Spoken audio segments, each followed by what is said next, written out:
குருவே சரணம்.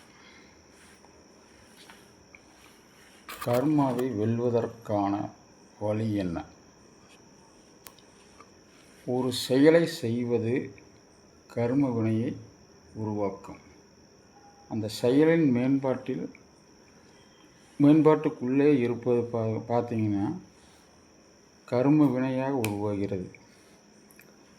ஒரு பொருளை நீங்கள் எதை தொட்டாலும் அந்த பொருள் தன்மையில் அந்த ஒரு பதிவு ஏற்படுகிறது. மேலும் நீங்கள் அதனுடைய தொடர் பகுதியில் சென்று கொண்டிருக்கும் போது பார்த்தீங்கன்னா அந்த பதிவுகள் ஒரு நிலைத்தன்மைக்குள் அடங்கிவிடுகிறது. மேலும் ஒருவர் தன்னை நினைத்து கொண்டு செல்கையில் மற்றொருவருடைய நினைவுகளை தன்னுள் ஏற்படுத்தி கொள்வது. உதாரணத்துக்கு எடுத்துட்டிங்கன்னா உங்கள் ஃப்ரெண்டு ஒரு தப்பு செஞ்சிட்டாருன்னா அந்த தப்பையே நீங்கள் மேற்கொண்டு நம்ம மைண்டுக்குள்ளே வச்சுட்டு இந்த மாதிரி பண்ணிட்டாரு, என்ன ரொம்ப கஷ்டமாக இருக்குதுன்னு நினச்சிங்கன்னா அந்த பதிவு அப்படியே உங்களுக்கு ஸ்டாண்ட் பை ஆகிக்கும். புரிஞ்சுங்களா?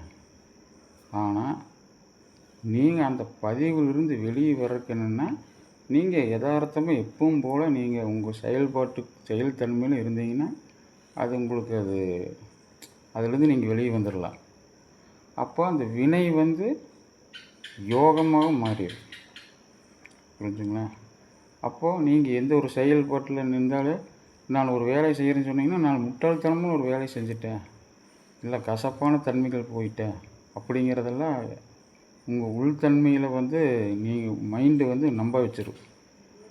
ஆனால் அதிலிருந்து நீங்கள் வெளியே வர்றதுக்கான 2வது படிக்கட்டுன்னு கேட்டிங்கன்னா உங்களை தனிமைப்படுத்தி கொண்டு ஒருத்தர் வெறுப்பாக நீங்கள் சிரிக்கலாம், அழுகலாம். ஆனால் பொருள் தன்மையில் விலகியே இருந்தீங்கன்னா அந்த பதிவுகள் உங்களை தாக்காது.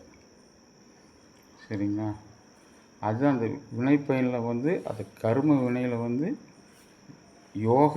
யோகமாக தன்னை மாற்றிக்கொள்வது தான் மிகப்பெரிய சிறந்த வழி. சரிங்களா? மேலும் பார்த்துட்டிங்கன்னா ஒவ்வொரு காரணத்துக்குள்ளேயும் ஒரு நிலைப்பாட்டுக்குள்ளே இன்னொரு நிலைப்பாடு இருக்கும். ஒன்று இருந்ததுன்னா 2வது 3வது 4வது அந்த ஒவ்வொரு படிநிலையிலையும் போயிட்டே இருக்கும். சரிங்க? அப்போது நீங்கள் அந்த வினைப்பயன் ஏற்படுத்தாமல் அது வினைக்குள்ளேயே நீங்கள் ரவுண்டிங் பண்ணிகிட்டு இருக்கு மைண்டு. அப்போ அதுலேருந்து நீங்கள் கொஞ்சம் விழிப்படைச்சிட்டிங்கன்னா இதுக்குள்ளேயே சுற்றிக்கிட்டு இருக்கு, அப்போ நம்ம வேறு இடத்துக்கு வந்துட்டோம், நம்ம எங்கே இருக்கிறோம்னு தெரியாமல் உங்களைய அந்த மனோபாவத்துக்குள்ளே ஒரு சர்க்கிளுக்குள்ளே சிக்கிடுவீங்க. அப்போ அதுலேருந்து நீங்கள் வெளியே வர்றதுக்கான என்னென்னா அங்கேருந்து உங்களுக்கு தன்னை வேறு ஒரு நிலைப்பாட்டுக்குள்ளே நீங்கள் உங்கள் மனதை எடுத்து செல்லணும்.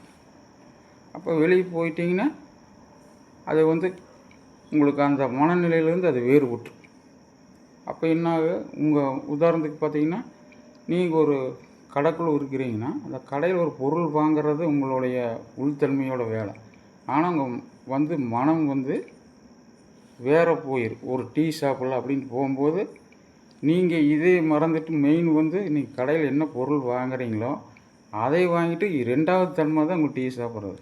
அப்போ உள்தன்மையில் ஒரே நிலை தான் இருக்குது. அப்போ அதிலிருந்து நீங்கள் மாறுபடாமல் இருந்தீங்கன்னா அது ஓகே. சரிங்களா? அப்போ கர்ம வினை உங்களை ஒரு ரவுண்டுக்குள்ளேயே வச்சுருக்கும். அது நீங்கள் எங்கே போனாலும் எந்த பிரச்சனையும் கிடையாது. சரிங்களா? அப்போ வெளியே வந்துட்டிங்கனால வெற்றி.